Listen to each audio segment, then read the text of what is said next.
శ్రీమతి పంచమర్తి అనురాధ గారు, సర్వశ్రీ దువ్వారపు రామారావు గారు, వి తిరుమల నాయుడు గారు, కంచర్ల శ్రీకాంత్ గారు, గౌరవ ఎమ్మెల్సీ వారు 3 ప్రశ్నలు అడిగారు అధ్యక్ష. పంచాయతీరాజ్ గ్రామీణాభివృద్ధి శాఖకు సంబంధించి వారు అడిగిన ప్రశ్నల్లో మొదటిది పంచాయతీలకు విడుదల చేసిన 14 మరియు 15 ఆర్థిక సంఘం నిధుల్లో దాదాపు 9,000 కోట్లను ప్రభుత్వం దారి మళ్లించిన విషయం వాస్తవమేనా? రెండో ప్రశ్న, కేంద్ర ప్రభుత్వ అధికారులు కొన్ని పంచాయతీలను సందర్శించి కొన్ని అవకతవకల్ని ఎత్తి చూపడం కూడా వాస్తవమేనా? మూడో ప్రశ్న అయితే ఒకవేళ వాస్తవం అయితే దాని మీద ఆ వివరాలపైన దానిపైన తీసుకున్న చర్యలు ఏమిటి? మొదటి ప్రశ్నగా అధ్యక్ష,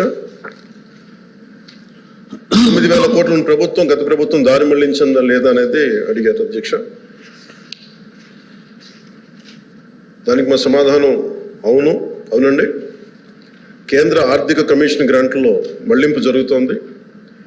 ఇప్పటి వరకు భారత ప్రభుత్వం ఆర్థిక కమిషన్ గ్రాంట్ను విడుదల చేసినప్పటికీ పంచాయతీరాజ్ సంస్థలకు 998 కోట్ల నిధులు ఇంకా విడుదల కాలేదు. ఇది మొదటి దానికి సమాధానం అధ్యక్ష. రెండో ప్రశ్నకి, కేంద్ర ప్రభుత్వం అధికారులు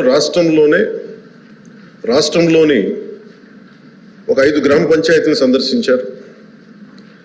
మరియు ఎంఓపిఆర్ భారత ప్రభుత్వం న్యూఢిల్లీ వారు 16/10/23 తేదీన డిఓ లేఖ నెంబర్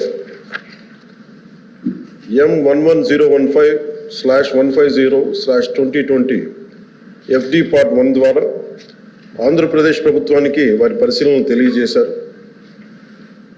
ఆంధ్రప్రదేశ్ ప్రభుత్వం సమర్పించిన పరిశీలన మరియు ప్రచిత్రాలను కూడా ఈ అనుబంధానికి జత చేయడం జరిగింది.